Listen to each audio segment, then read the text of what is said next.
Good morning, everyone. Please be seated.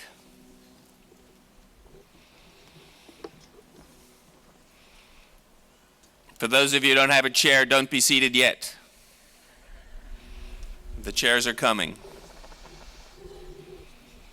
Well, we welcome all of you to the 2015 Commencement, marking our 100th year on Peachtree Street.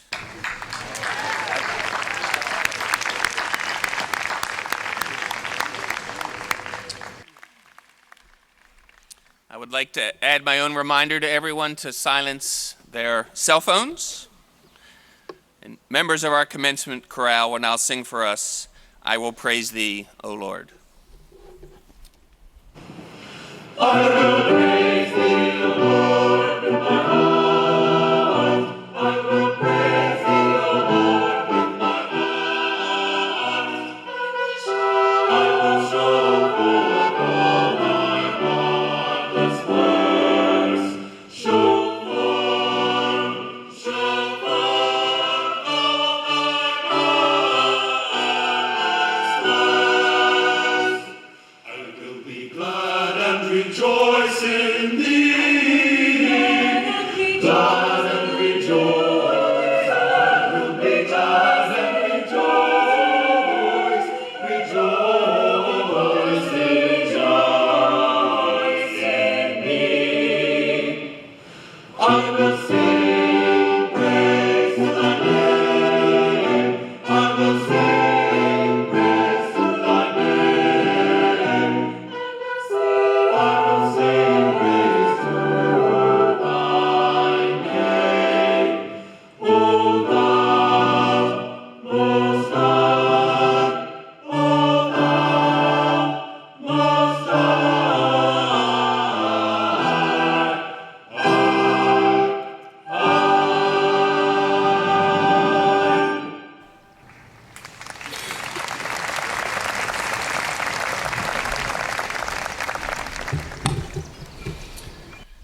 Well, good morning again.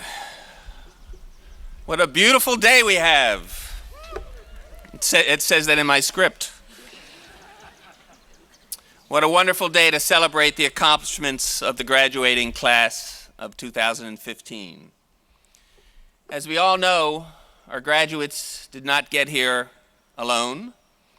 Behind each and every one of them, behind each and every one of you, stands a family, friends, and mentors. And many of you are here today. So would the graduates please rise and turn toward your guests and give them a rousing ovation for all the help and guidance they gave you.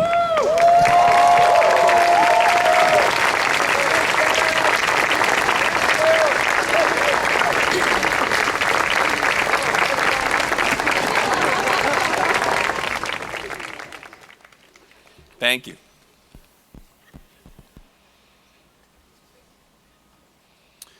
I want to add a few other thank yous before we get going. Two of our longest serving faculty members, together representing over 70 years of service to our university, will be retiring this year. Dr. Dan Shadler and Dr. John Kramer. They have served the university and its students with tremendous distinction.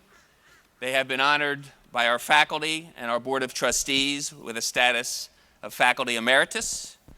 Please join me in expressing our deep appreciation for these terrific young men.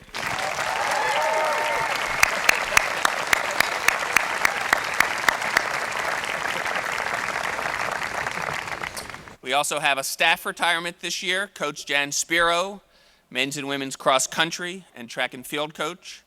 Coach Spiro, thank you for your service. Trustee Arnie Sidman, attorney extraordinaire and resident jokester, who has served Oglethorpe as a trustee for almost 25 years, will be moving to the status of trustee emeritus. Thank you, Arnie and Toby, of course, for your guidance, your support, and your friendship.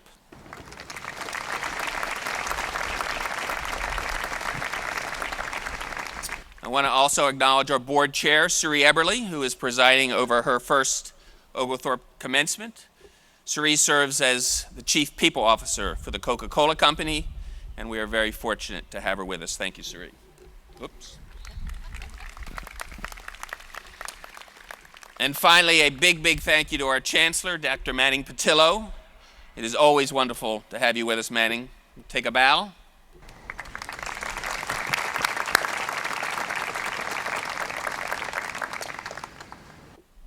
Oglethorpe was founded 180 years ago. It says so on our front gate. But we were refounded on this campus 100 years ago, a century ago. And that event, led by Thornwell Jacobs, was a bold experiment. Jacobs, Oglethorpe's president for 28 years, was a man of great vision. At his core, he believed in turning the impossible into the possible. And he succeeded. And that tenacity, represented by our mascot, the Stormy Petrel, and the inclination to experiment boldly is something that has characterized the university since its founding and since its refounding. Consider Philip Weltner, who served Oglethorpe as president for a decade mid-century and brought the core curriculum that focused not just on academics, but on the ideal of citizenship, a bold statement for the times. And Dr. Weltner's son, Charles, an Oglethorpe graduate in 1948, was the only member of the Southern Congressional delegation, the only one who voted for the Civil Rights Act of 1964. And what an act of courage that was. In 1932, President Jacobs invited Franklin Delano Roosevelt to be the speaker at Oglethorpe's commencement. FDR, then the governor of New York, agreed. And 5 months later, he was elected president in a landslide. Thank you very much. In his speech at Oglethorpe, Roosevelt laid out for the first time his vision for the New Deal. And here is what he said to graduates that year. The country demands bold, persistent experimentation. It is common sense to take a method and try it. And if it fails, admit it frankly and try another. But above all, try something.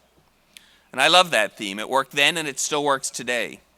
As FDR famously said at his first inaugural, the only thing to fear is fear itself. And that characteristic of fearlessness is one thing that our honorary degree recipients today have in common.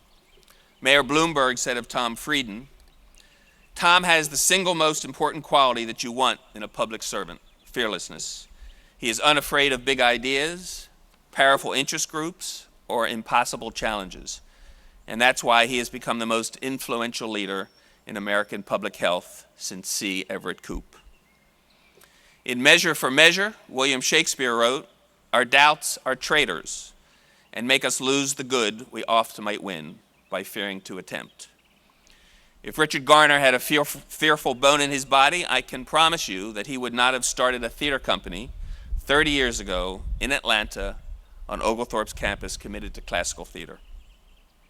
So to our graduates today, as you leave the safety of Oglethorpe's campus and head out into the world, and for our adult degree students, as you continue to find your way in that world, I encourage all of you to never be governed by fear, but instead be bold and be called to action. So we will proceed with our ceremony of commencement. I will call to the stage our chair of the Board of Trustees, Ms. Ceree Eberly.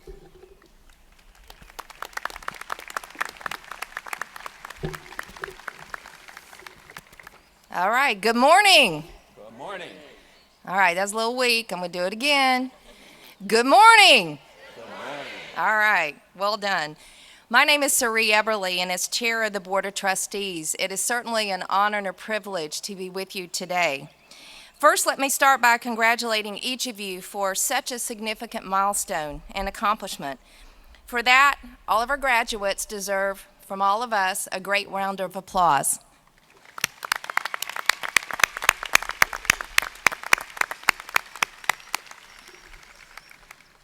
I am very proud to be an adopted Stormy Petrel.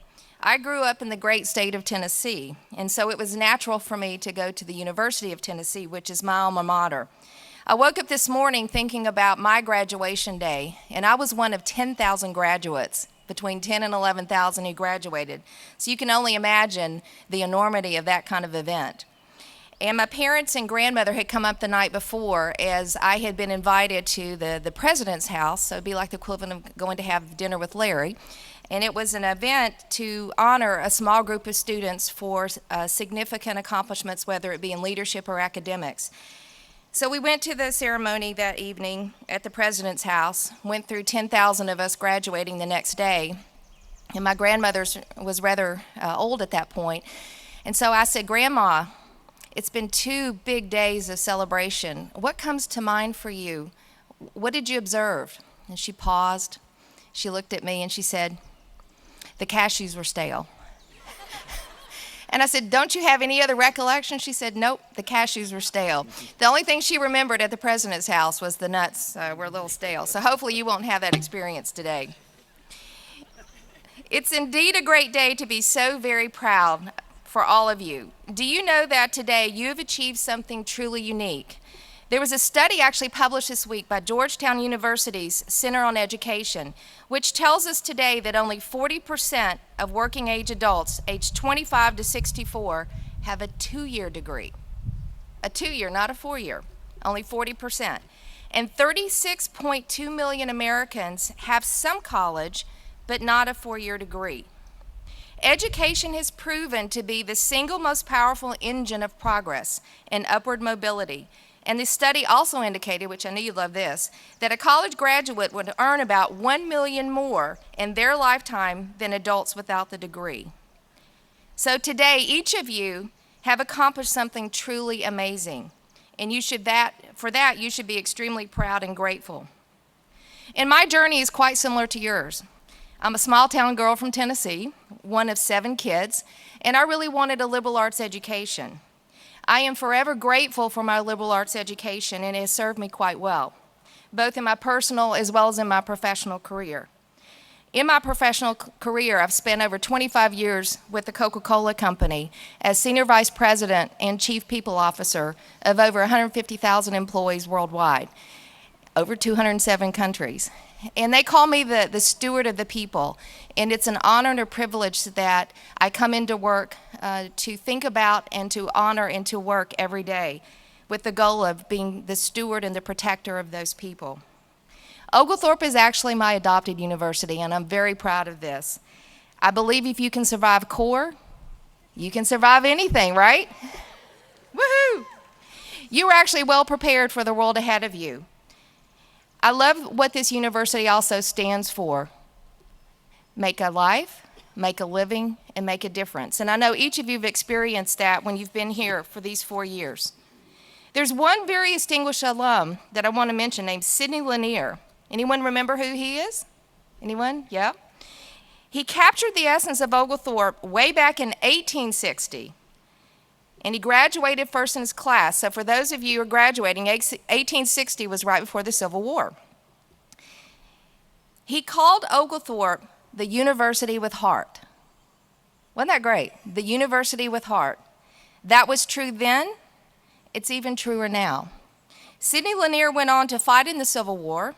He displayed great acts of bravery, which actually led to his capture. And he was kept as a prisoner of war until the end.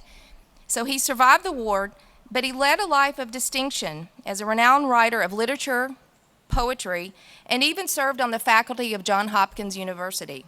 Sidney was a shining example of make a life, make a living, and make a difference.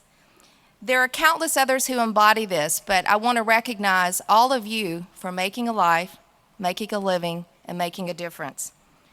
Your call to action now as you walk out today, and if there's anything that I want you to remember. And Larry said this, no fear. Dare to live your dreams. You've only got one life, so be bold. Be okay experimenting. Be okay making mistakes, but go for it. The second one, which is one I love, you only have one life, and don't ever let anyone tell you you cannot do something. That's the best way to get me to do something, is tell me I can't. But don't let anyone ever, ever tell you you cannot do something. If you want to go for it and you want to dream it, you can achieve it. And this one's very special. At the end of the day, it's really about the people. It's not what you do, it's how you treat people. Your words, your actions, your kindness. And how will people remember you? And we talk about this in the workplace a lot. So it's not just what you do, it's how you do it and how you treat others with respect, with dignity and kindness. And as my father always said, kindness is free. Don't forget to love this university back. It has nurtured you all these years, whether you were here 4 or 5 or more than that. And many faculty and staff have nurtured you through this entire process. So as you go out into the world, don't forget us. Be good stewards and give back to the university in your time and your resources. And finally, you represent the next generation of leaders for our country and for our system. Think about that. You're our next generation. So be bold. Dare to live your dreams. Don't let anyone tell you you can't do something, but we're really depending upon you to be our future. I know that's a little heavy this morning, but again, it comes with a lot of honor and respect to say that because we're entrusting in you, but at the end of the day, we're so, so very proud of you. So think about as you go out into the world to be brave, be bold, treat people with dignity and respect, be kind, but dare to live your dreams. And don't let anyone stop you for what you want to do. With that, I thank you sincerely, and it's a great day. Great to be here.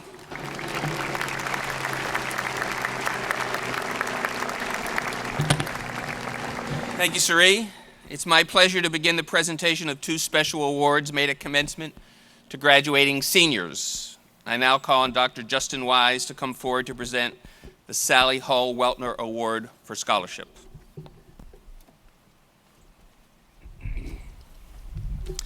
Thank you, Dr. Schali. Good morning. Welcome, class of 2015, parents, family members, friends. The Sally Hull Weltner Award is given annually in memory of Sally Hull Weltner, wife of Dr. Philip Weltner, who was president of Oglethorpe University from 1944 to 1953. The award honors the student in the graduating class who has attained the highest level of scholastic achievement at Oglethorpe, with the greatest number of hours in coursework completed at Oglethorpe. This year, I am pleased to present the Sally Hull Weltner Award to Nicole Gallagher.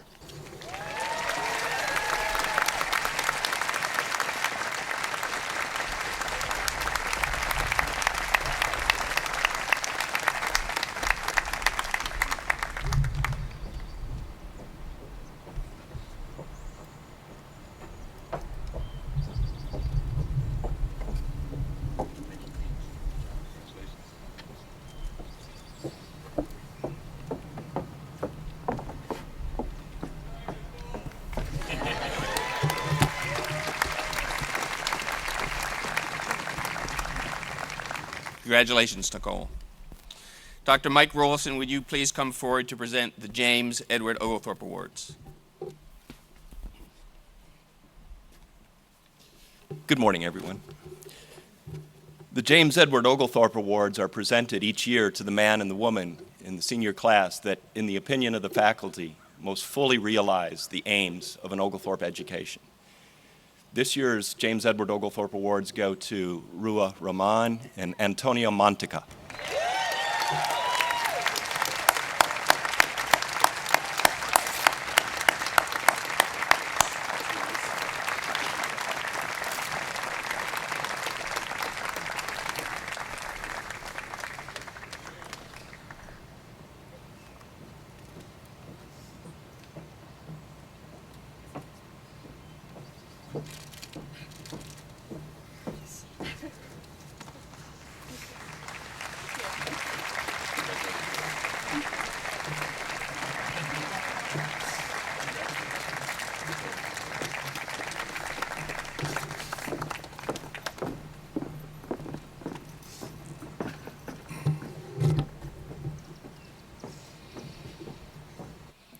We recognize at commencement the outstanding work of two of our faculty members each year, and these awards are selected by a committee of previous faculty award winners, students, and alumni members. Dr. Wise, last year's recipient of the Lou Thomas Garrett Award for Meritorious Teaching, will present this year's winner.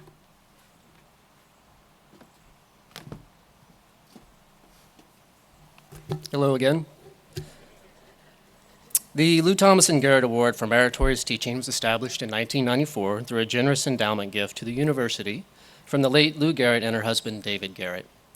Mrs. Garrett was an Oglethorpe University alumna, class of 1952, member emerita of the Board of Trustees, and Oglethorpe honorary degree recipient in 1994. This award provides a cash prize of $2,000. The Lou Thomas and Garrett Award for Meritorious Teaching is awarded to the faculty member that has been judged to evidence a high level of competence in teaching, show an interest in the academic and personal welfare of their students, and inspire students to excel in their academics and just learning in general. The faculty member who's been chosen to receive the award this year exceeds expectations in all of these categories. The competence of her teaching is reflected in her highly rated student evaluations, and anyone who has ever walked by her office has seen her desire and devotion to help her students achieve, as her office is constantly filled with students standing at her whiteboard, diagramming problems and defining mathematical proofs under her patient tutelage.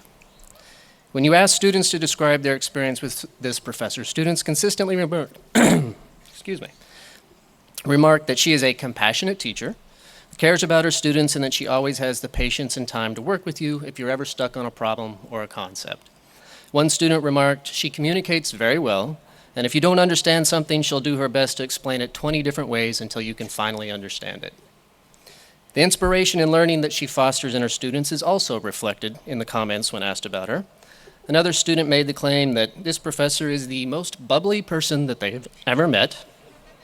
She makes everything seem like it should be fun, even things like math. In short, I think this can all be summed up when asked a student to provide feedback for this professor. She simply stated, "Gigger is awesome." So this year, I'm happy to present the Lou Thomas and Garrett Award for Meritorious Teaching to Dr. Lynn Gigger.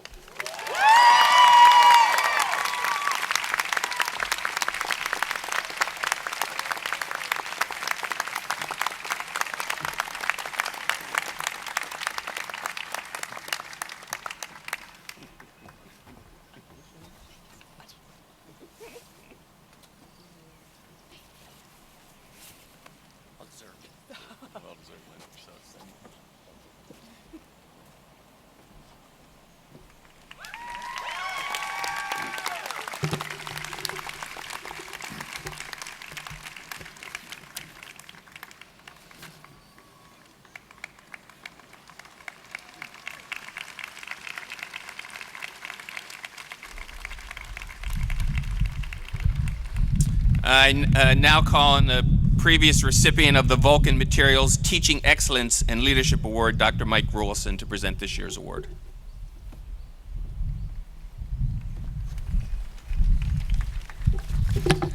Thank you, Dr. Shaw. The Vulcan Materials Teaching Excellence and Leadership Award is provided by the Vulcan Materials Company and is sponsored also by the Georgia Foundation of Independent Colleges and Oglethorpe University. It also provides a cash prize of $2,000. Vulcan Materials Teaching Excellence and Leadership Award. Today's recipient of that award is quite literally both an excellent teacher and an excellent leader. It's interesting how we can come to expect excellence in certain situations. Our recipient has lulled us into this expectation of excellence because of his steady, patient, careful stewardship over his areas of responsibility. Both in the classroom and outside it, today's recipient is a consummate teacher because he guides his students not just through the theory, but also the context, the practice, the execution, the aesthetic, and the performance of their shared subject of interest. His contributions to all areas of our Oglethorpe community are too numerous and extensive to detail in this brief citation. But having served with him on many committees and initiatives, I can say that his counsel is always well considered and has the best interests of students at its heart. A couple of student comments will make this point better than I can, and also reveal the identity of our recipient. I cannot imagine this school without him. The music was fantastic, and every class period meant a leap forward in my musical experience. The instructor always showed remarkable enthusiasm and excitement when teaching. Or this comment, the professor is a master of his craft. I absolutely adore this class. The music selection is always fascinating, and the variety helps me learn more about other languages and cultures. We learn about music history, and thereby the history of that time period and place, the composer along with it, without ever feeling like we're learning. I would not trade this course for anything. And finally this, the Singers is by far and away the organization that has meant the most to me in my entire life. It gives me a chance to follow my love of singing and to do it in a way that demands nothing less than the attentiveness and improvement every day. Boar's Head, Commencement, Convocations, Oglethorpe Day, the fall and spring concerts, try to imagine these without the teaching excellence and leadership of Dr. Irwin Ray. I don't want to.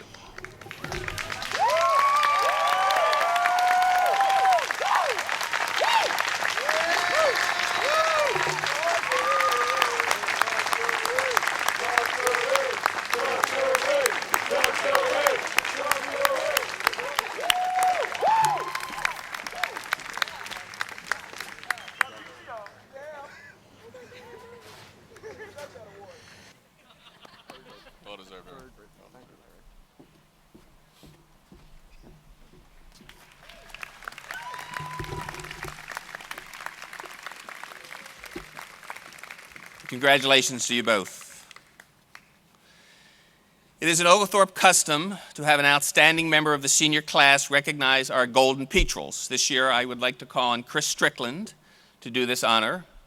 Chris hails from Columbus, Georgia, a communications major with a minor in politics, and you will soon find Chris serving with the Peace Corps in the Dominican Republic. Chris, will you join us on the podium? You are on the podium. Morning, everybody. I am honored today to pay tribute to a group of special guests who are seated to my left. On this occasion, we are pleased to induct this special group of alumni into the Golden Petrel Society, Oglethorpe graduates who graced our classrooms 50 or more years ago. It has been said that alumni are the keepers of campus traditions and the conscience of the institution. Our Golden Petrels clearly embody our proud Oglethorpe spirit and are exceptional representatives of our great institution. They evoke both our historic roots and our aspirations for the future. We look to all that the Golden Petrels have accomplished in their lives as an inspiration to our seniors today, as they embark upon similar journeys that you began over 50 years ago. We hope that your presence will inspire our seniors to have confidence in what they have learned at Oglethorpe, and that they will also strive for excellence in their lives and careers as Oglethorpe graduates have done for over 75 years. We are grateful for your continued involvement in the university, and we are proud of all that you have achieved. Will our Golden Petrels please stand if you are able to be recognized?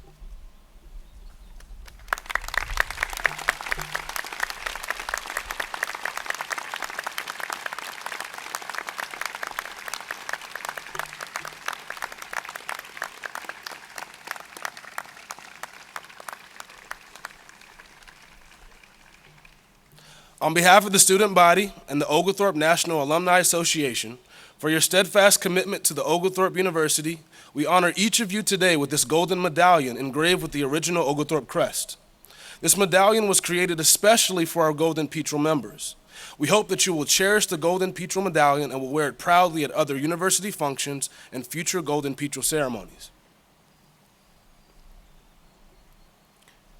We welcome back the following alumni: Larry S. Abner, William H. Alexander Jr., W. Robert Booker, Roy J. Cowart, J. Thomas Crouch, Gail Wynn Davidson, William R. Foster, Judith Hayden Garrigan, Jacqueline Cook Hartledge, James V. Hartledge Jr., David N. Harvey, Lena Claire Eisenhower, Ellen Mullendor Noose, Margaret Worrell Meredith, Douglas Moat, Amy Williams Olson, Barbara Coffey Olson, Robert V. Olson, William H. Parker, Glenn C. Rose, Carolyn Adam Saunders, Linda Saunders Scarborough, Mary Louise Brown Sedke, Jane Lee Connor Sexton, Robert T. Sexton,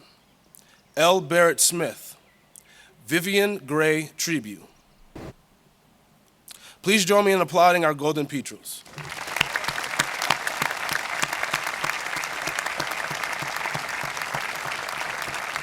Thank you. You may be seated. Thank you, Chris, and congratulations to all of you for this significant milestone, which I'm sad to say I am slowly creeping up upon. A traditional feature of our commencement has been a presentation by a member of the senior class. And this year, Carter Wayne Miller will speak on behalf of our traditional students, and he will be followed by Olga Olivia Mendoza Rios, who will give us insight from the vantage part of a non-traditional student. Carter Wayne, president of the senior class, is a biopsych major, hails from Rome, Georgia. He will be continuing his education at the University of Georgia with plans to enter medical school. Carter Wayne.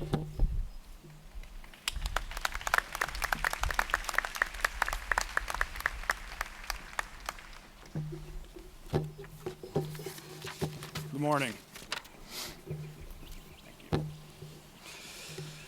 Good morning, faculty, families, friends, and students of the class of 2015.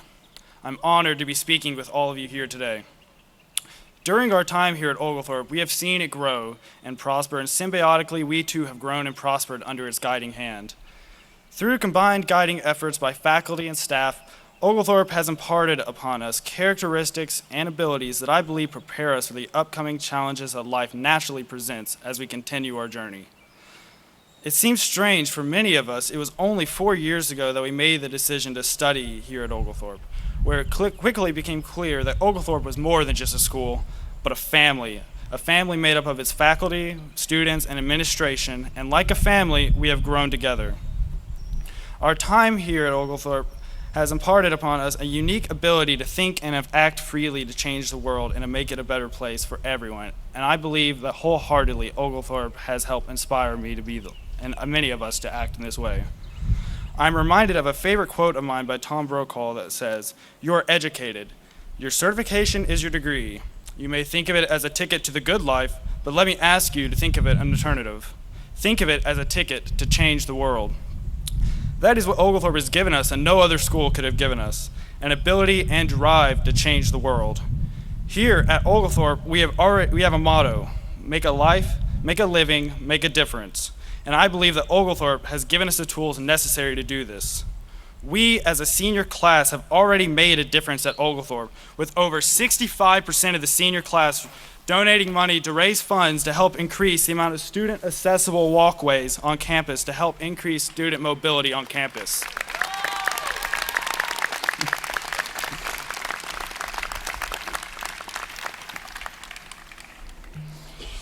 It has been a long and hard-earned journey, but we are here, ready to take our next great step. Let's continue to make our difference. Let's continue to change the world. Congratulations, class of 2015, for all of your hard work. Thank you.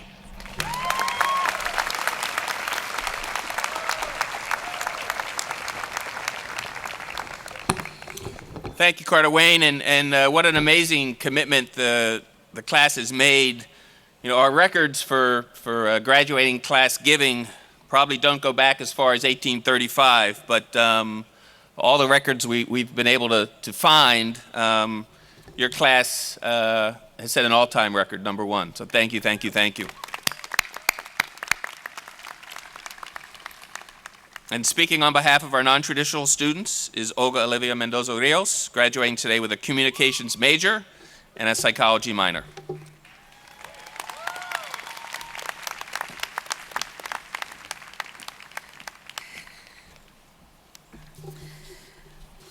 Welcome and congratulations to the class of 2015.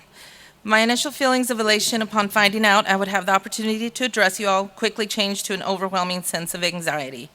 What would I say? How could I possibly summarize the feelings of accomplishment earned by sleepless nights of studying and cramming for finals? The laughs and memories shared, new friendships gained, an entire lifetime of experiences, all in such a brief moment. I knew I could not summarize it all in a few buzzwords from the graduation speech handbook, filled with phrases like milestones, paths, and seize the day. What could I, a mother of 5, possibly tell you young graduates that would resonate? Immediately, I fell back on what I know best: perseverance coupled with unwavering confidence in yourself, yet never letting that confidence override the more important aspect of the people you surround yourself with. I am the youngest of 11 children. My parents divorced when I was very young, and my mother raised us by herself. Although my mother valued education and hoped that we would go to college, it really was not an option for us. It was a very difficult life, and we all had to pitch in, which meant entering the workforce at the earliest age possible. Truthfully, it was a miracle that we all graduated from high school, but we did, and that's a testament to my mother. From my mother, I learned the value of hard work, honesty, and above all, the importance of relationships and families. For most of you graduating students today, your collegiate journey has consisted of the last 4 years. However, for the other adult students, our journey has taken a more unusual route. When I was 18 years old, I traveled 1,500 miles on a Greyhound bus to come to Georgia. 2 of my sisters already lived in the area, and my hope was that I would be able to find a way to attend college. I immediately went out, got 2 jobs, and tried to save money in the hope that I would be able to go to school. But as sometimes happens, life got in the way.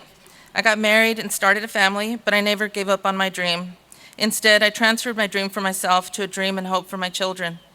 I promised myself I would do everything in my power to make sure they would have the opportunity that I didn't, but I always believed I would see this day and realize this dream for myself. Over the last 30 years, I've made my fair share of mistakes, but I've tried to use those mistakes and learn from them. The benefit of having those additional years is that I picked up a bit of knowledge, and I'd like to share some of that with you today. I believe there's nothing more important in your life than the people you surround yourselves with. The people in your life who love you, support you, and believe in you are your team. These are the people who always have your back, the ones that come when you call at 3 in the morning, the people who love you enough to tell you, with love, that your new hairstyle was a mistake, and also keep you from leaving the house wearing those awful pants. Those are the relationships that matter. They'll be like a beacon for you as you navigate through life, and those people will be your touchstone to keep you sane when the rest of the world makes you feel like you're crazy. Your team can consist of members of your biological family or of friends who become family. They're the people who support you in your goals and sometimes recognize your gifts and talents or your strengths and weaknesses well before you do, so they're able to help you accomplish those goals. When we're young, we don't always know how we're going to achieve those goals, and truly, there's not an exact formula on how to be successful. Defining success is akin to trying to nail Jell-O to the wall. It's a mess, hard to hold on to, and more often than not, can't be replicated. What you can attempt to do is tilt the odds a little bit in your favor. Having an unwavering discipline for your dream and treasuring the relationships you establish along the way is key. The people you surround yourself with will either be a cornerstone to your success or a witness to your failure. I have been exceptionally lucky, as my siblings have always been on my team. I just wasn't always smart enough to recognize this blessing. Some of the biggest mistakes I've made have come from attempting to manage a situation or difficulty on my own without the input of my team, which might explain why it took me 30 years to get here. Yet, as important as my siblings have been in my journey, it was my children that provided me with the strength to make it through the last 4 years and not give up. I have 5 children that are each in their own right the most amazing people I know and the most important members of my team. Although I have made mistakes, I'll say that when I learn a lesson, I learn it well. I've used my past mistakes to make better decisions. So even though I have been blessed to have a family team, I realized I needed more people on my team. I needed help, and the kind of help that my family couldn't provide. Right now, I'm sure my siblings are all thinking, tell us something we don't know. This brings me to the people that I was lucky enough to add to my team, the administration, faculty, and the students here at Oglethorpe. There were plenty of times as a single parent and a full-time employee that I felt overwhelmed and not even sure that I wanted to continue. Cecil Rose will tell you that there were many days when he had to talk me off the ledge. My professors have offered encouragement and support that gave me a much-needed shot in the arm to continue. They've offered advice and been understanding when I needed additional insight or help. I encourage you, look around. Who are the members of your team, or who should be a member of your team? Don't be hesitant to reach out and ask for help, but also make sure that you're a good team member, and remember to always give more than you take. I will close with a word of thanks Thanks to the administration and faculty of Oglethorpe, my fellow students who were willing to be part of my team, and of course, to my family. To quote an African proverb, if you want to go fast, go alone. If you want to go far, go together. Thank you for coming on this very long journey with me.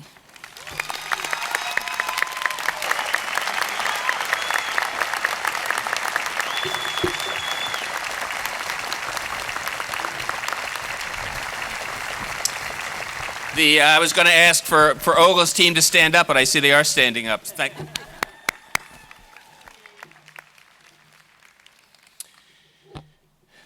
I now call on the president of the Oglethorpe University National Alumni Association, Austin Gillis, class of 2001.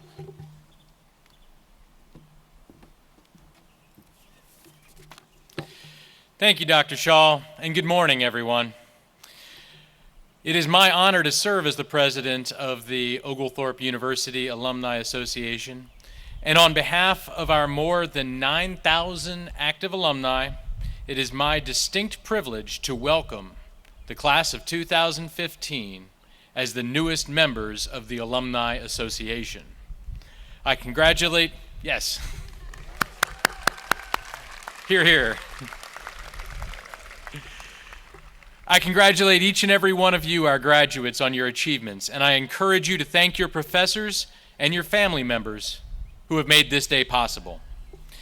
As Dr. Shaw said earlier today, the class of 2015 is privileged to be a part of the graduating class celebrating the 100th anniversary of our Peachtree Road campus. The campus where we sit today is a common thread that binds all living Oglethorpe graduates. Every living alumnus of this school has passed through the doors of Lupton Hall and Hurst Hall. The setting for our classes, our silent faculty, as Dr. Thornwell Jacobs described our buildings, has served as a constant through the many changes that our city and our university have experienced. I believe that as you go out into the world, the experiences and achievements that you have realized on our Peachtree Road campus will represent a bond that you share with all Oglethorpe graduates. I have found that when I meet Oglethorpe alumni, regardless of their graduation year, their major, or their extracurricular activities, we immediately connect over stories about our respective times on campus. Being an Oglethorpe graduate is like being a member of a wonderful secret society, and I encourage you to savor those connections when you meet fellow alumni. That said, as president of the Alumni Association, it is my goal for Oglethorpe to stop being a secret and start becoming recognized for what it is, the most well-rounded and academically rigorous liberal arts university in our community. And you, as our newest alumni, can help us realize that goal. I encourage you all to actively participate in Oglethorpe activities, to give generously to your alma mater, and to enthusiastically wave the Oglethorpe banner wherever you go. So with that, I ask all those graduating today who are wearing their class rings to now turn the ring with the university coat of arms facing outward, so that the coat of arms and the university's name is easily seen by all those you meet as evidence of your achievement and your lifelong connection to Oglethorpe University. Again, I congratulate our graduates on your special day. Thank you to all the friends and family who have come to share this special occasion. And thank you to our faculty, our trustees, and our alumni, including the class of 2015, for all you do for our alma mater. Thank you.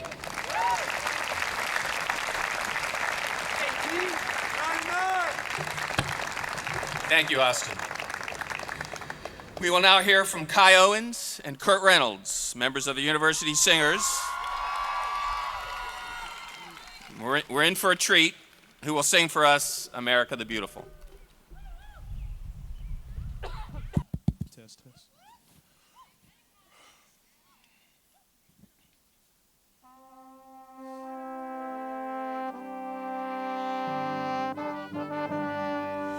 Oh,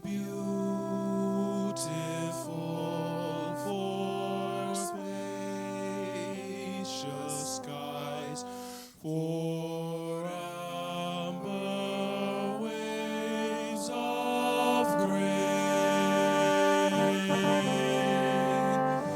for purple mountain majesty, above the fruited plain,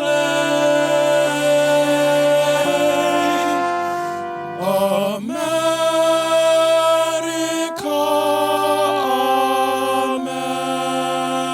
America, God shed His grace on thee,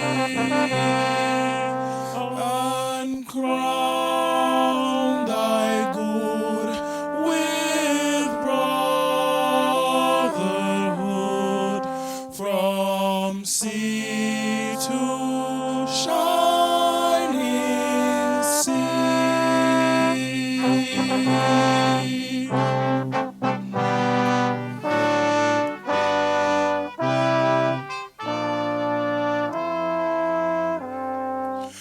Oh, beautiful for patriot dream that sees beyond the year.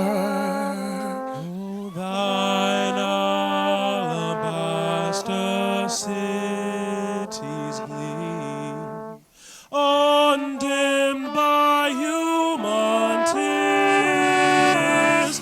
America, America, God shed His grace on thee, and crown thy good with brotherhood from sea to shining sea, from sea to shining sea.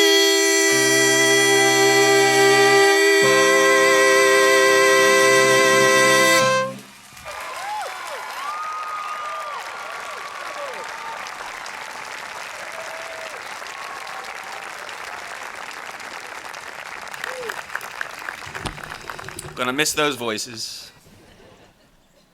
I'm gonna ask Margaret Conant-Reiser to join me at the podium. Margaret has been deeply committed to the arts in our campus and in Atlanta for many years. As a former board member of Georgia Shakespeare, she knows our honorary degree recipient well. Her years of board service for the Alliance Theater, the Atlanta Symphony Orchestra, and the Woodruff Arts Center speak to the length of her commitment to the arts. We are very pleased today to have her read the honorary degree citation for Richard Garner. Margaret. Thank you, Larry. Richard Garner, successful director, producer, actor, educator, and entrepreneur in the arts.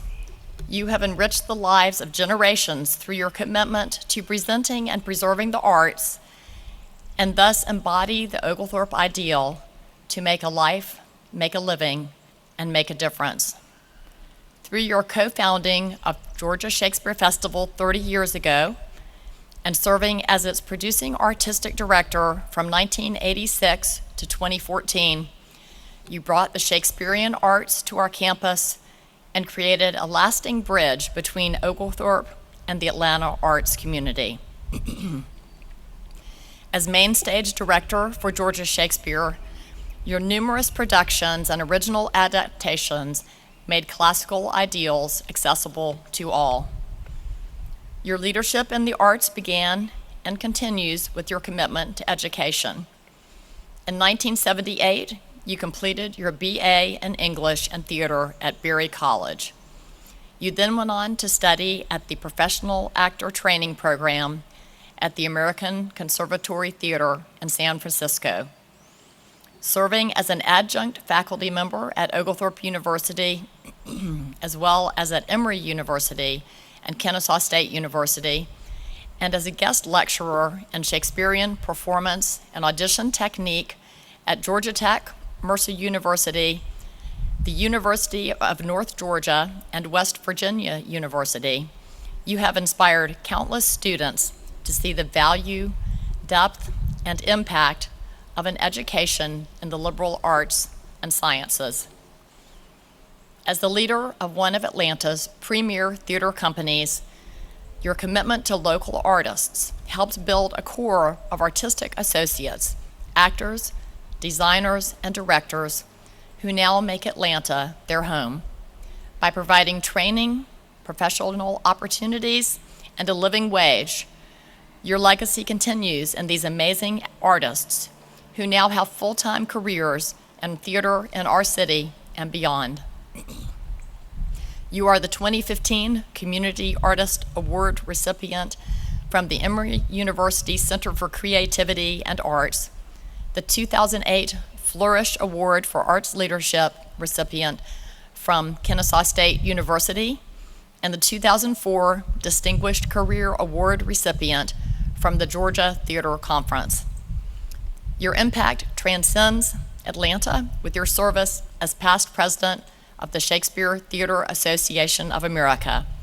Because of your dedication, you received the 2012 Susie Bass Award for Best Director, the 2000 Abbey Award for Outstanding Arts from the Arts and Business Council of Atlanta, and are a recipient of the Lexus Leader of the Arts in Atlanta Award. In recognition of your achievements in theater, I present, with the endorsement of the Oglethorpe University faculty and the Board of Trustees, Richard Garner for the degree of Doctor of Fine Arts, honoris causa. Thank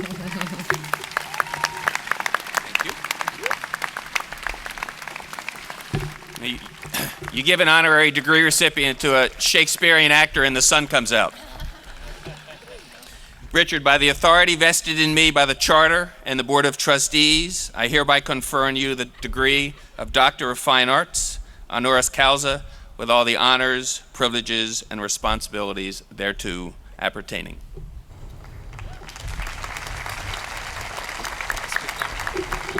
You're up. Margaret, first of all, thank you so much for your generous words. One of the great joys of my 3 decades here at Oglethorpe has been a friendship with this person. To Dr. Schall and members of the Board of Trustees, thank you for this distinct honor. I am immensely proud to be an official member of the Oglethorpe family, and I wear my colors with pride today. To the faculty and staff of this outstanding institution, today is also a celebration of the work you do on a daily basis. You've been a source of knowledge and inspiration to today's graduates. Thank you for your work. To the graduates and your family and your friends, you did it! Congratulations. Do you sort of feel like Kimmy Schmidt finally getting out of the bunker, you know? Just like Titus Andromedon feels compelled to give Kimmy advice for dealing with the above-ground world, it's the job of people like me here today to try to do the same for you. Now, not that you've been in a bunker for 4 years. Oglethorpe is wonderfully incorporated into the bigger community around us, but you get the idea. I know I won't be nearly as fabulous as Titus, but I hope something I say might be of worth to you later on. I want to tell you about 3 words, and then I want to multiply those 3 words into 9 at the end of my speech. 30 years ago, 3 words changed my life. Those words were spoken on this campus, and they were spoken by Dr. Manning Patillo. Lane Anderson, an old college buddy of mine, was working here at Oglethorpe in the then fledgling theater department, unlike the dynamic, incredible one it is now. And he and I talked about starting a theater company one day after college. This was 7 years later. I was in New York at the time. We'd moved all over the place, and he was here at Oglethorpe. And Dr. Patillo happened to hear Lane say, I've got a buddy, and one day we want to start a theater company somewhere. Dr. Patillo said to him 3 words that changed my life. Why not here? We took that as an invitation to say yes. Why not here? Why not now? Why not yes? I am so thrilled we said yes. Now, I want to pass on some juicy tidbits from other folks before I give you, my 2 cents, my Titus Andromedons for you there. Stephen Colbert, on an occasion like this elsewhere, said, just because you're pre-approved for a credit card does not mean you have to apply. Now, remember that, folks. It's real. Lewis Black, comedian, says, you're about to enter a world that is filled with idiots. Now, since there are so many idiots out there, you're going to actually start to think you're crazy. You're not. They're idiots. Now, I take it a little lighter than that. I don't think it's filled to the brim out there with idiots. I think there are some, and I think they're mainly the people that are going to try to say no to you in your life path. So watch out for those. The best way to deal with people like that and to drown out their voice is to develop your own. I want to go back to Colbert again. You've all been told to follow your dreams. Well, what if it was a stupid dream? Thankfully, dreams can change. If we'd all gotten our first dream, we'd all be sitting here as cowboys and princesses. But dreams can change, and just as dreams can change, the path of your life can change, and you know what? That's a good thing. Don't worry about it. I do have to give you, since the sun did come out, Kurt Vonnegut did not say this, but was credited with saying these 2 words at a commencement ceremony: wear sunscreen. It's good advice. All right, now here's my advice. Whenever people try to give you advice, be careful. If anything resonates with you, sounds good, it fits your philosophy, the way you view the world, good. Take that, put it inside that little life toolkit you have been developing all your life and particularly focusing on the past 4 years at Oglethorpe. Put it there, you'll need it someday. Life is sort of like an IKEA bookcase. You'll need a toolkit, some assembly is going to be required and ongoing. The other advice is, if you get something that does not fit you, don't worry about it. Just ignore it and don't let it burden you. About half of you today are getting Bachelor of Arts degrees, about half getting Bachelor of Science degrees, and a few others. Now, science is really exciting these days, and particularly technology and medicine. They're kind of rock stars. Breakthroughs that will literally change your lives in a very short time are happening every day. In fact, the next speaker who's going to stand up here before you is living proof of how science can literally save the world. But what about the arts? What is the place of the arts? You're all graduating from a liberal arts institution. Half of you have Bachelor of Arts degrees. What about the arts? Are they frivolous? Some say they are. Are they add-ons to life? Should they be supported? Should they even be pursued? They're not practical. In a world increasingly dominated by science and technology, do they have a real place of value? Well, plenty of studies actually say yes. The answer is they do have value. Studies show that the arts promote collaboration. They promote out-of-the-box problem solving, and corporations want to locate their headquarters in communities that have a vibrant arts presence for the good of their employees and their customers. Presidential study several years back said that students who are exposed to arts education at an early age actually score higher on their SATs, both parts, than those not exposed to the arts. And actually, just this past week in the AJC, a listing of the top 10 public high schools in Georgia was published. 3 out of the top 5 are arts schools. So yes, there is value in the arts. Value for education, value for business, value for personal development. But I want to offer you another reason why I think the arts mean something, how they can matter in your life, and how they can not only shape you, but help you shape the world you're about to be a part of. And this will tie into something I'm going to ask you in a minute. The genuine value to me with the arts is in what the arts deals with in each of us, the heart.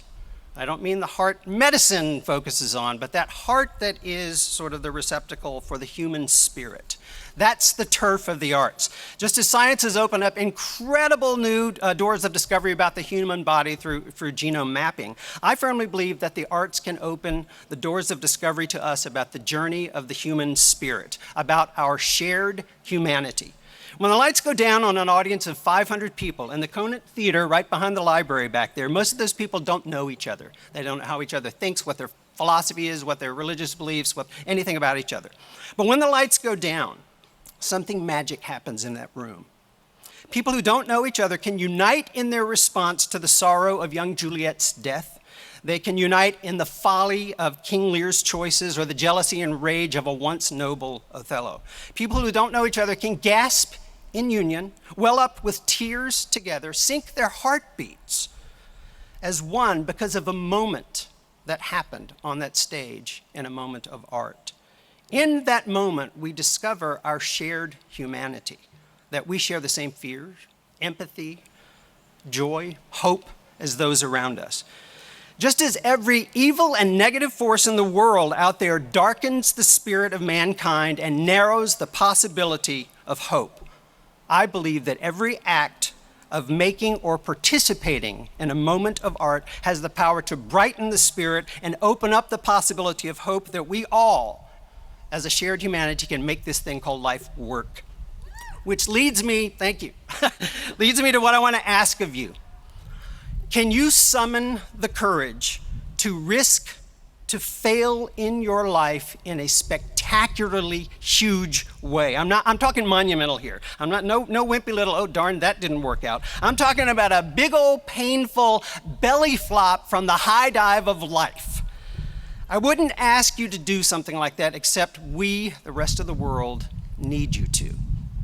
I didn't say I want you to fail big. That's not what I just said. I actually hope you don't. But I want you to want and need, I need you and want you to risk failing with such wild fearlessness that you'll stun everyone around you. And I have one other little request while you're at that. Could you do that with an extraordinary amount of kindness and generosity of your spirit? With your humanity blazing? We need that as well. The reason I'm asking is because the world is overrun with mediocrity, overrun with spectators, overrun with negativity and snark, and we kindly would like to request of you that you make a difference about all of that. And the only way you can make a difference, a real difference, is try to do so in a monumental way. If you set the bar for what you're trying to achieve with your life so high that it's way beyond your comfort zone, and then, yes, you do risk monumental failure. But you also put yourself in a position to achieve a measure of success, unlike most of those around you. Not moderate success, not polite success. You risk having a monumental impact, making a genuine difference. And that's what the world needs. You'll need some help to do that. Thank you. You need to come prepared. You've been working on that here in your years at Oglethorpe. You also need to try to surround yourself with those who will pick you up when you fall and help you get back on track with your quest. Olga talked so wonderfully about that. And don't worry about fear. You heard Dr. Shaw mention a quote from Shakespeare's Measure for Measure. I want to change the pronouns and give them back to you directly. Your doubts are traitors and make you lose the good you might oft win by fearing to attempt. Don't lose out on the good you can and will achieve in your life by fearing to even try. Actually, I want to say something to you. Failure is an option, but don't worry about it. I promise you, you're going to fail. You're going to get messy. You're even going to need to change directions at times. That's not failure. That's success in living a continually evolving life. You spent 4 years working hard to develop your intellect in your time here at Oglethorpe. Today is a celebration of that. Trust me, the world needs it. Just as importantly, you have been developing and shaping your own humanity. And trust me, the world needs that even more. It needs your humanity, your empathy, your caring, your sense of the positive, your willingness to jump in and take action. I'm going to borrow from some folks here. Bradley Whitford, the guy who played Josh on West Wing, said it brilliantly, so I'll use his words. Take action, you have a choice. You can either be a passive victim of circumstance, or you can be the active hero of your own life. At the end of the day, you'll be judged not by your gallop and not by your stumble. And Aaron Sorkin, who created the West Wing, even went on. The world doesn't care how many times you fall down, as long as it's one fewer than the number of times you get back up. When you do get back up, if you still carry with you the kindness and empathy that the world is in such shortage of, you win. Bono, the rock star, once said, "The world is more malleable than you think, and it's waiting for you to hammer it into shape." That is truer than you can believe right now, but it is true. It awaits you. Strike boldly. Your time here at Oglethorpe has equipped you better than you know to go forward. Your Latin motto is Nescit Cadere, meaning one who does not know how to give up. For Pete's sake, your mascot is the stormy petrel. The definition of a storm petrel is a small seabird that flies in the face of storms. And your English motto, of course, you've heard many times, make a life, make a living, make a difference. If you make a life, one of which you are immensely proud of, and that achieves what you want in the world, then you win. If you make a living, you and your parents win. If you make a difference, the world wins. The world out there is indeed stormy at times. It's not easy, but it needs you. Don't wait for it to come to you, run to it. It needs your talent, it needs your kindness, it needs your courage, it needs your action, it needs your humanity. It needs you to say, why not me? Why not now? Why not yes? I'll leave you with one of my favorite quotes from Shakespeare. Now sits expectation in the air. The rest is up to you. Take flight, you stormy petrels. Take flight. Thank you very much.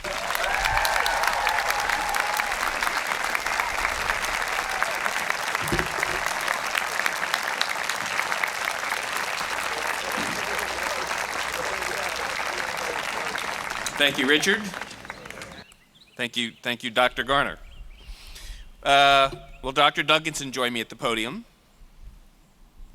Dr. Daniel Duncanson is an Oglethorpe graduate, class of 1958, a physician and the CEO of the largest multi-specialty medical group in North Central Florida. An ODK member, student body president his senior year. 30 years ago this month, Dan stood up here to receive his JEO award as the outstanding male in the class. We're very glad to have him back today and reading the citation of a fellow physician.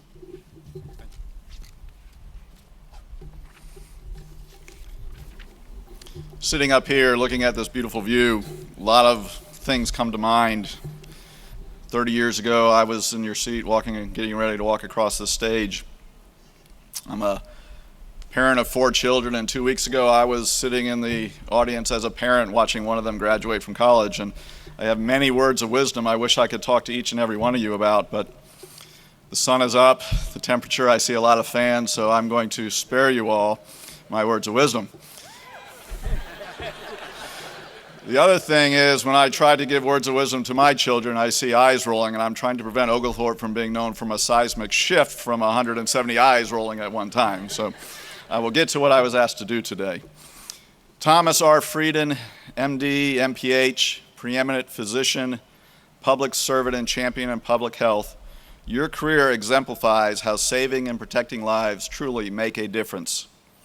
As director of the Centers for Disease Control and Prevention, and acting administrator of the Agency for Toxic Substances and Disease Registry since 2009, you have worked tirelessly to control health threats from infectious diseases such as HIV, to respond to emergencies such as the H1N1 influenza virus pandemic, the Ebola epidemic, and polio fever, and to battle leading causes of suffering and death in our nation and around the globe. Your professional success reflects the value, depth, and impact of an education in the liberal arts and sciences. In 1982, you received your Bachelor of Arts from Oberlin College. You then went on by 1986 to complete both your medical degree and a Master's of Public Health from Columbia University. You received your training in internal medicine at Columbia Presbyterian Medical Center and a fellowship in infectious diseases at Yale University. From 1992 to 1996, as a CDC assignee, your leadership of New York's tuberculosis control program resulted in reducing cases of multi-drug resistant tuberculosis by 80%, fostering public awareness and improving public funding for tuberculosis control nationally. Your achievements with tuberculosis control extended globally to India, where you served as a CDC medical officer for the World Health Organization from 1996 to 2002.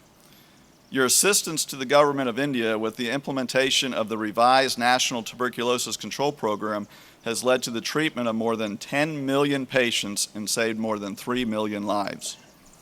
As Commissioner of the New York City Department of Health and Mental Hygiene from 2002 to 2009, your leadership resulted in the reduction of the city's smokers by 350,000, and teen smoking was cut in half. New York City also became the first place in the U.S. to eliminate trans fats from restaurants and to require certain restaurants to post calorie information.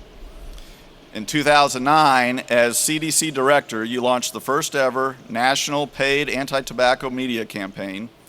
Your creation of CDC's Vital Signs, a monthly clear language publication focusing on today's most critical health programs, has increased public awareness of public health issues through its accessibility to all. In recognition of your numerous achievements in medicine, public health, and public service, I present, with the endorsement of the Oglethorpe University faculty and Board of Trustees, Dr. Thomas R. Frieden for the Doctor of Science, honoris causa.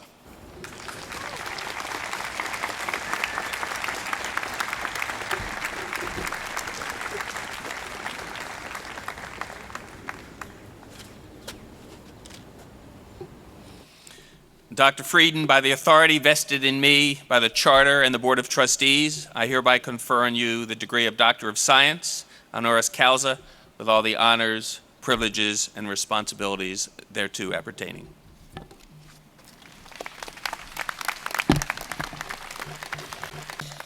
Thank you so much for this invitation, for this honor, for being able to be with you here this beautiful, although a bit warm morning. I want to recognize, of course, not just the students, the staff, the faculty, the trustees, the parents, above all. Be sure to thank your parents, especially if you may need to move back in with them after graduation. After all, you'll all have to leave the Ogle bubble of Oglethorpe pretty soon. I'd like to give a special shout out to the alumni of Oglethorpe who work at CDC. Thank you for being part of our organization as well as Oglethorpe's. Commencement talks are supposed to touch on eternal themes, and among other things, Oglethorpe is famous for its time capsule with a plan to open it in 7,000 years or so, which gives some perspective on the problems of our day and on what's really important in the sweep of history, and reminds me of Woody Allen's very wise words, I don't want to achieve immortality through my work. I want to achieve immortality through not dying.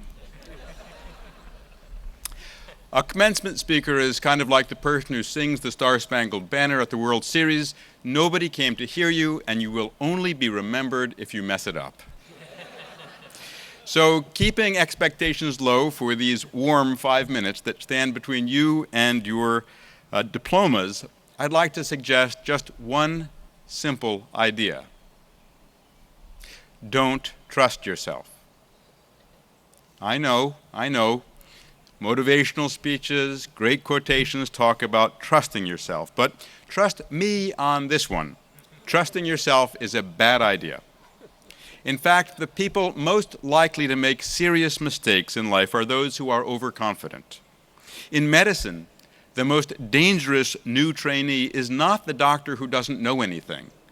It's the doctor who doesn't know he doesn't know anything and therefore doesn't ask. In fact, we even have a term for this. We call it the dangerous intern syndrome. Don't trust the assumptions you make, and don't trust yourself to recognize all of the assumptions that you are making. We're all far too likely to focus on the symptoms of problems rather than the underlying causes. Henry David Thoreau wrote that there are 1,000 hacking at the branches of evil to one who is striking at the root. In medical care, as one example, we often overtreat symptoms and undertreat underlying causes. Don't trust that you have the right perspective. There are many perspectives, and by seeing different perspectives and different frames of reference, you'll deepen your understanding. Don't trust yourself, but do believe in yourself, in your ability to absorb new information, to analyze it, to learn. Your presence here at this commencement proves that you can do that. There's a saying, in God we trust. All others have to show us the data. The more you know, the more you can do. The more you know, the less afraid you'll be. However much any one of us knows, however much society knows, that is dwarfed by what we do not yet know. By learning those skills of learning, changing, growing, you can, as prior graduates of Oglethorpe have, lead great lives. You can add to society's richness in art, in business, in science, in journalism, in law, and in so much more. You can become wonderful parents, siblings, partners. Don't trust yourself, but do believe in your ability to find teachers and mentors who can help you improve. Keep looking for people who can help you develop personally and professionally. Mentors are not likely to go out and find you. You have to go out and find them. I've been wonderfully fortunate in the mentors who've helped me to understand my work, my life, and myself better. Don't trust yourself, but do believe in your sense of which friends help you become a better person. Don't trust yourself, but do trust your ability to improve by asking and answering the hard questions we all have to face about our work and about our lives. 83 years ago, at that commencement ceremony that President Schali talked about a few moments ago, Franklin Delano Roosevelt said, "We need enthusiasm, imagination, and the ability to face facts, even unpleasant ones, bravely." Facing unpleasant facts will give you perspective and help you get through the inevitable ups and downs of life, because there will in every one of our lives be ups and downs. There will be hard times. Don't trust your feelings of depression when you're down, and don't do anything that would hurt others, including yourself, your future self. This past one has been a challenging one for me in that euphemistic term. While working to stop Ebola, there were calls for my resignation and lots of vigorous criticism. I was greatly comforted by something that Abraham Lincoln wrote. If I were to try to read, much less answer, all the attacks made upon me, this shop might just as well be closed for any other business. I do the very best I know how, the very best I can, and I mean to keep on doing so until the end. If the end brings me out right, what is said against me won't amount to anything. If the end brings me out wrong, 10,000 angels swearing I was right wouldn't make any difference. There will also be ups, times when things are going well, but also don't trust your elation fully at that time. Be humble and believe in the need to and in your ability to make even more progress. Don't trust yourself, but do believe that hard work can make all of the difference. Your wonderful motto, Nescit Cedere, he or she does not know how to give up, will serve you very well through your entire life. Teddy Roosevelt had it right when he said that far and away the best prize life has to offer is the chance to work hard at work worth doing. Focus on what's lasting. Do trust your ability to continue to learn and to grow, to live your beliefs and make a difference in the lives of your family, your community, and the world for a lifetime. Thank you very much and congratulations.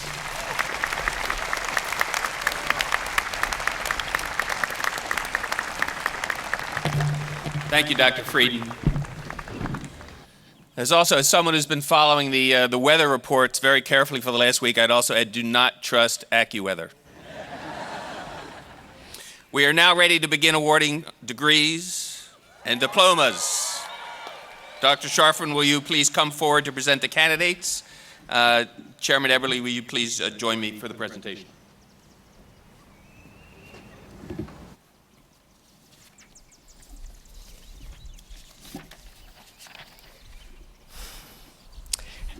As I call a graduate's name, I will indicate that he or she is graduating with honor, or cum laude. That means that a cumulative GPA average of 3.5 or higher out of 4 has been achieved. Magna cum laude with great honor indicates a cumulative GPA of 3.7 or higher. Summa cum laude with highest honor designates a graduate who has achieved a 3.9 or higher out of 4-point scale. 5 students are graduating with honors, meaning they have successfully completed our honors program, which includes the writing of a thesis under the direction of a faculty advisor. I will name the student's honors program faculty advisor who will come to the platform to hood his or her graduate. Dr. Mike Rulison, director of the honors program, will assist in the hooding. So that each graduate's name may be heard clearly, may I ask, please, that you hold all applause until all the graduates have been awarded their diplomas. If a student is not present, I will read their name in absentia. And one final logistical note to parents and friends. Our Office for University Communications has employed a professional photographer to photograph each graduate twice as diplomas are awarded and as each graduate exits the stage. There are areas on either side of the platform from which you may take pictures, and I respectfully ask that you please remain behind the roping to allow the professional photographers to take photos so the flow of students is not interrupted. Will the candidates for the Bachelor of Arts degree please rise?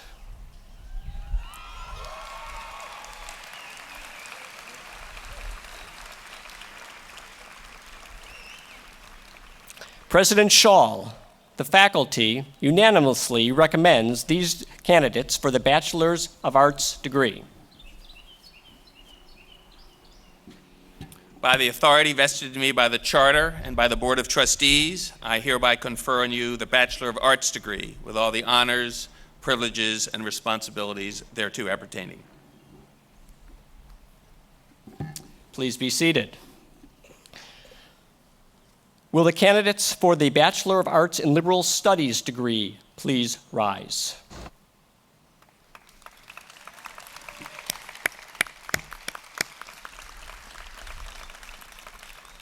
President Schall, the faculty unanimously recommends these candidates for the Bachelor of Arts in Liberal Studies degree.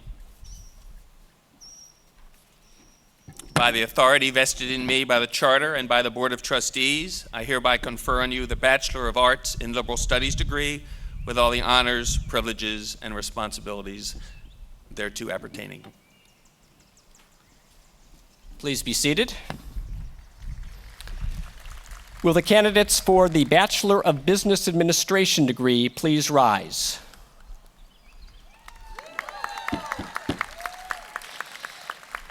President Schall, the faculty unanimously recommends these candidates for the Bachelor of Business Administration degree. By the authority vested in me by the Charter and by the Board of Trustees, I hereby confer on you the Bachelor of Business Administration degree with all the honors, privileges, and responsibilities thereto appertaining. Please be seated. And will the candidates for the Bachelor of Science degree please rise?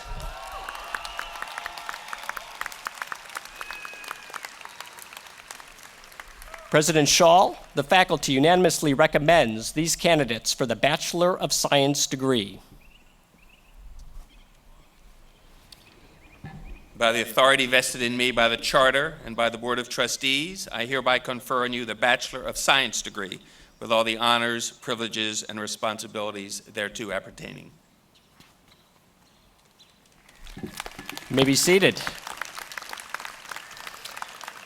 Will the first 2 rows only of candidates for the Bachelor of Arts degree please rise and come forward? The remaining candidates should remain seated until instructed otherwise by the marshals.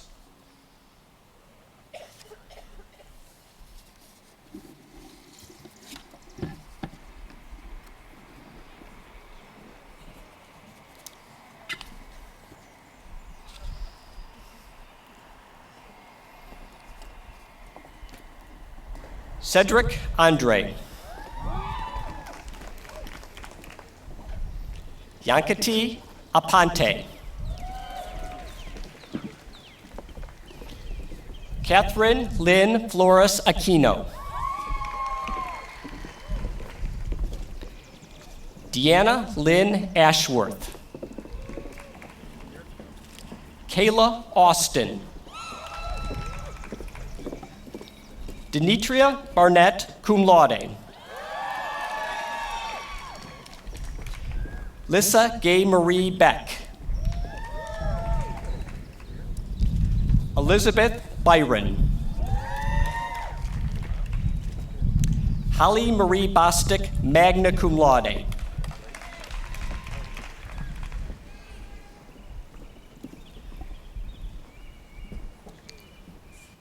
Delaney Sullivan Bush, magna cum laude. Delaney completed the honors program and was hooded by Dr. Lynn Goody. Michael Crawford Kaniga. Sean Anthony Coleman.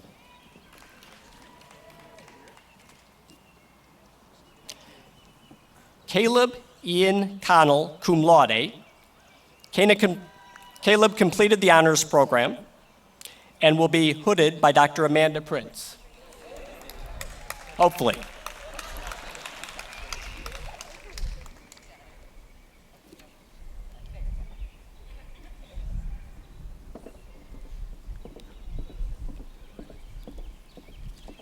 Dorian Rochelle Cooper.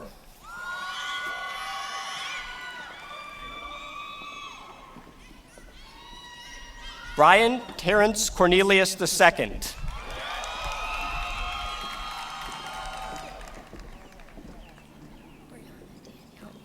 Brianna Daniel.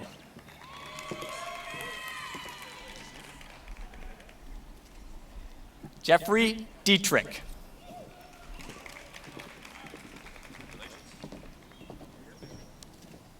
Anna Marie DeSalvo.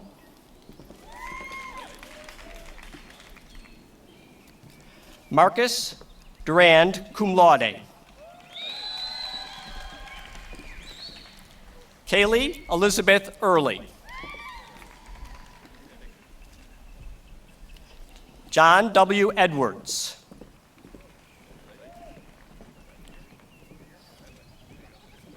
Raquel Catherine Estevan.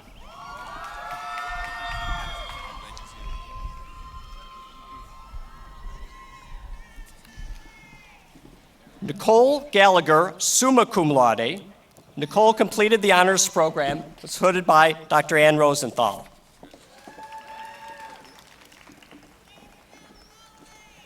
Vanessa Garcia.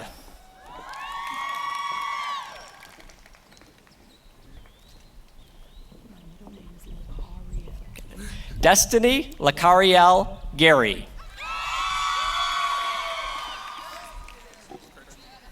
Andrew Lee Goldman, cum laude in absentia. Noel Greda, cum laude.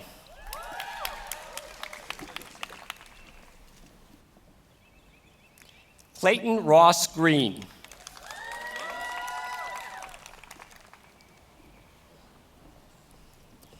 Adaria Sharon Griffin.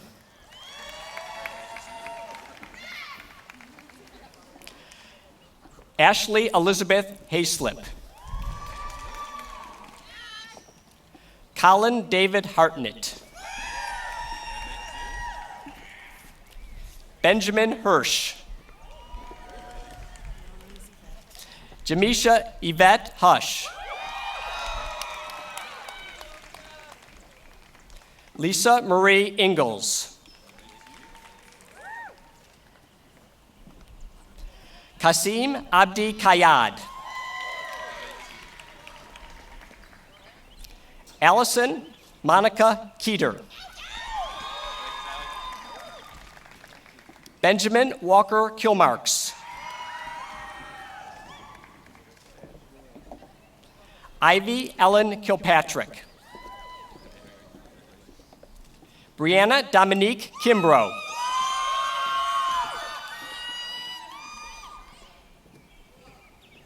Jordan Elizabeth Cron.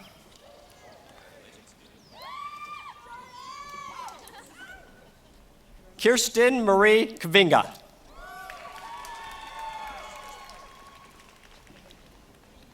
Emily Elizabeth Legg. Ellen Liu, cum laude.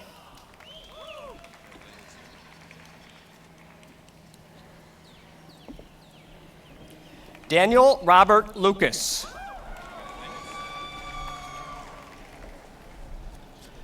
Samuel Mark Lyon, magna cum laude.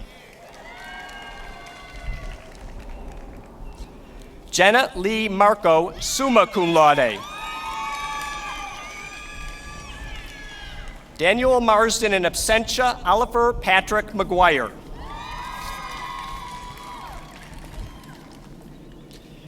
Aaron McPhee. Shafiq Quinton Oladele in absentia, Paige Tanny Oliver, cum laude. Daniel Williams Panton. Rachel Simone Pastor.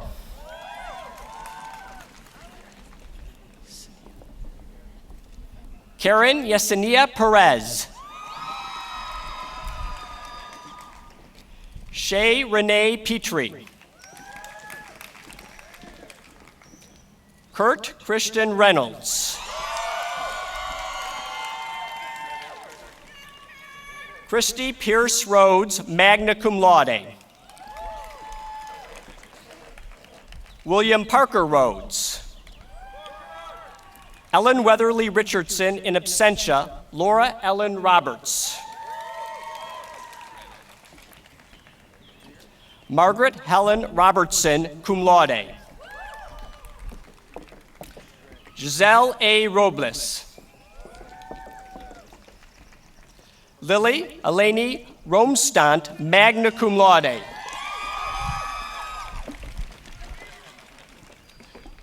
Rua Roman, cum laude.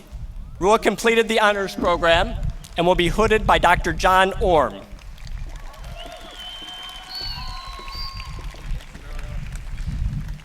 Barry Carter Rowan.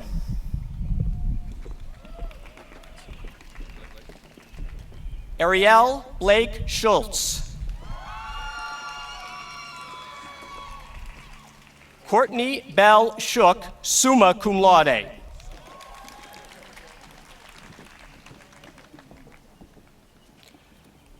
Jordan Christian Strever. Christopher Alexander Strickland, cum laude.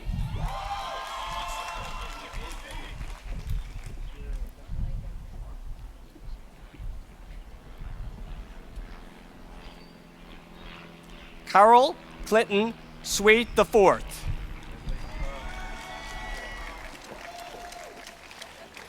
Megan Wallace, summa cum laude. It's Carl Theodore Richard. Carl Theodore with JoJo. Charles Robert Wilbanks. Jennifer Wilkins, magna cum laude in absentia, Autumn Colleen Wright. John Robert Yeager II, cum laude. Anushay Yassin. Maria Jose Zubiaga. Barbara Anderson. Nicholas Bedoya.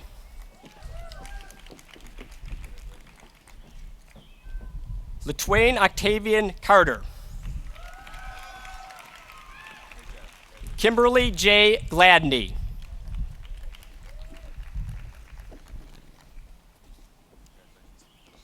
Alexander Joseph McAllister.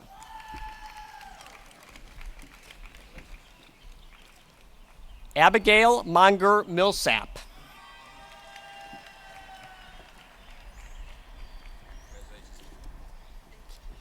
Abdul Latif Muhammad.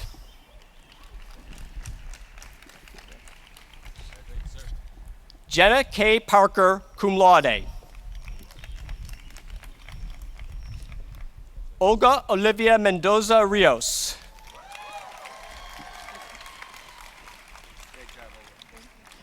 Daniela Risley.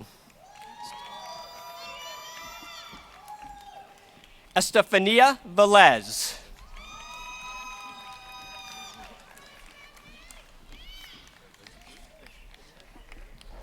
Nancy Ann Alvarez, cum laude, in absentia.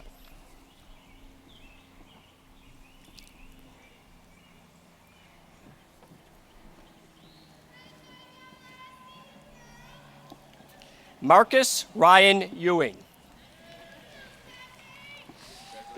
Angelica Joanna Hurtado. Mary Lakia Taylor. Deepa C. Van Mali in absentia. Lamiz Abdullah Al-Asri.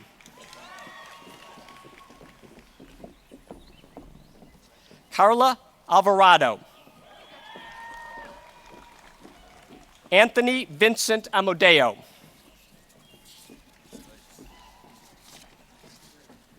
Matthew S. Azevedo. Hanif Paul Bacchus. Matthew Alexander Batchelor. Gabriel Warren Benner. Naja Milan Blackwell. Daniel Kadavid Bojanini.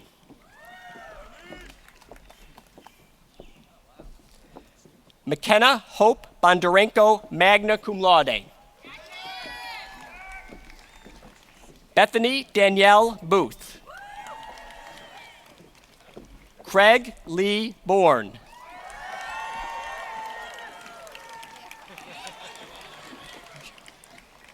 Nikian Barujerdi. Emmanuel Dexter Brantley.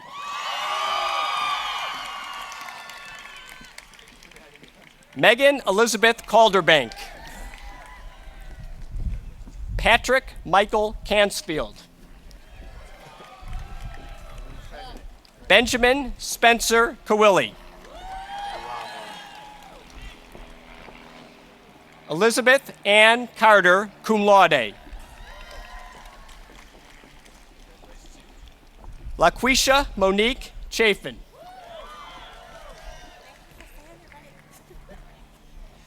Andreas Lynn Childs.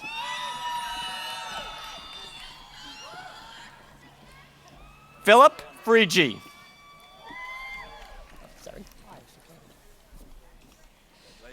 Catherine Elaine Galley, cum laude. Charles L. Grizzle III. Patricia Ann Groover, cum laude.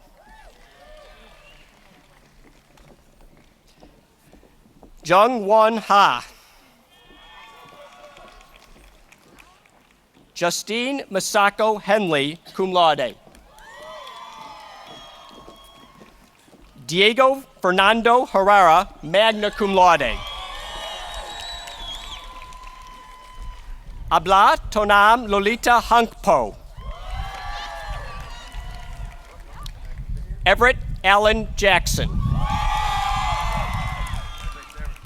Nita Prakesh Jivan. Brandy Nicole Jones. Hayden Sean Jones. Christian Viola Noel Langston. Jessica Lill. Lauren Casota Love in absentia. Anthony Michael McCaglia, magna cum laude. Megan E. McCuck. Antonio Miguel Montica, cum laude. Antonio completed the honors program and is being hooded by Dr. Mike Rulison. Audrey Jane Cooper Martinez, in absentia. William Mayberry IV. Joseph Michael Sutherland McAlpin. Ariana McClellan, cum laude. Melissa Ann Mahotek. Carter Wayne Miller. Christian Maurice Molinet. Kiara Denise Mora Ramirez, cum laude. Hale Mostagim, cum laude. Timothy Rodney Moten. Joseph Christopher Murphy, cum laude. Crystal A. Ortiz.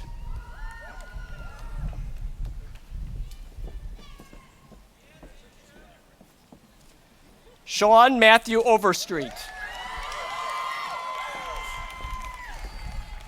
Kai Dupree Owens.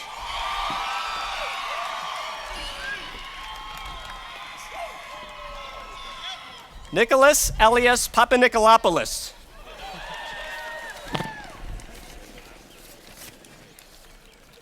Harsh Milan Patel. Leslie Denise Peters. Aubrey Helen Province. Jessica Belen Rodriguez Cantara, magna cum laude. Joshua Israel Rosenberg, in absentia, Carol June Rubens. Jasmine N. Rushing. That's fine, thank you. Leila J. Salameh, cum laude. Ashley Christina Schaefer.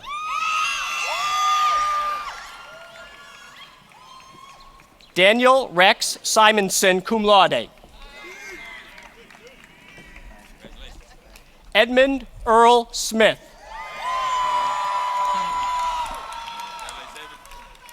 Jasmine Smith.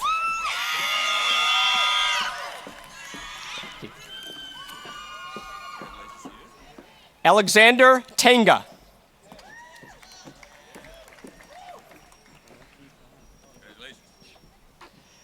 Allison Charisse Terry, cum laude.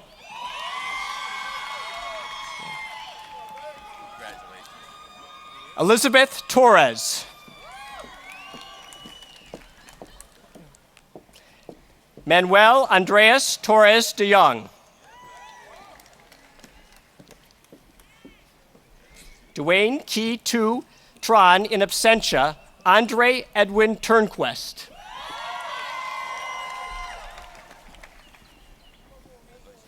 Jessica Michelle Udry, magna cum laude.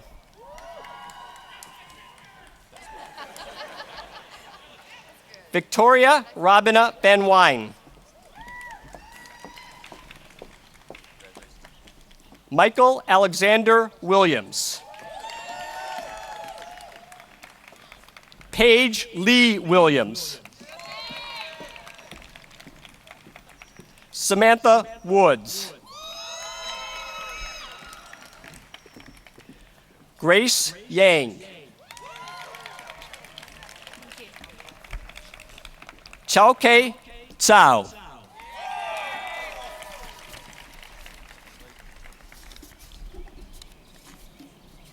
Okay. Can we please give these graduates one long round of applause?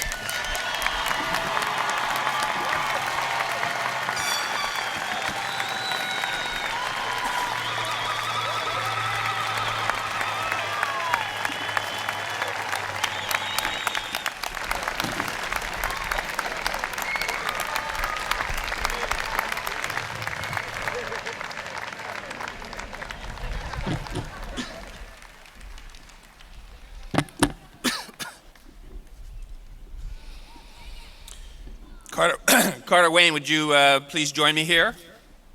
Where's...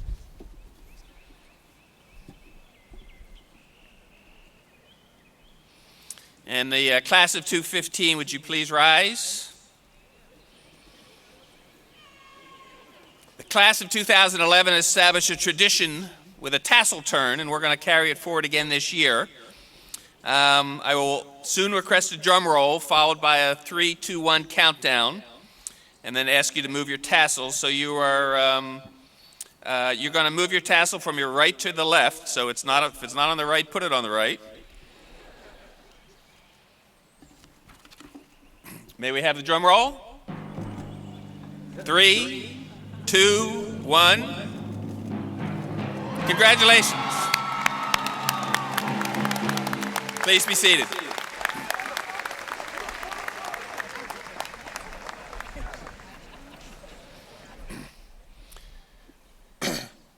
The members of the Oglethorpe University faculty and staff provide intellectual guidance and support to students on a daily basis. We are so proud of all that they do and grateful to them. And our university trustees, many of whom are here with us today, also play such an important role. So would our faculty, staff, and trustees please rise and allow yourselves to be recognized. Thank you.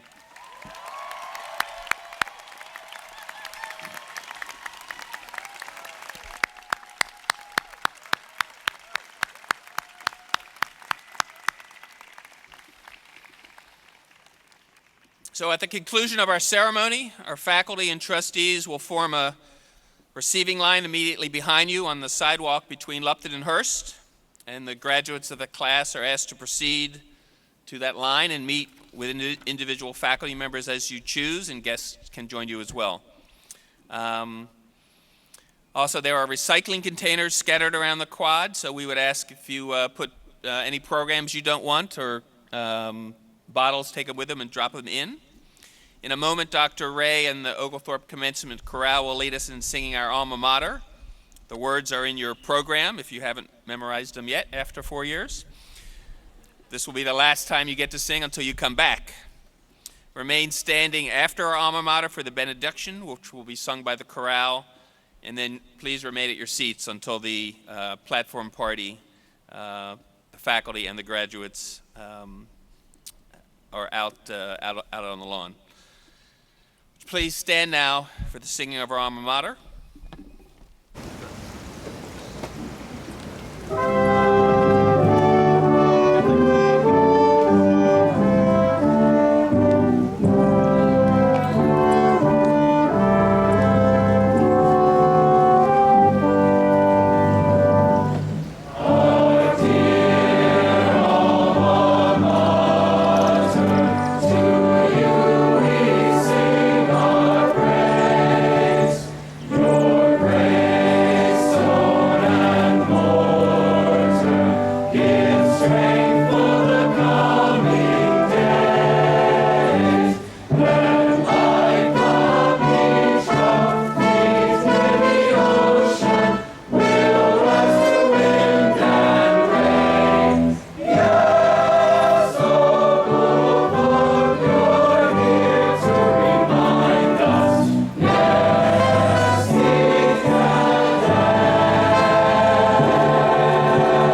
Thank you.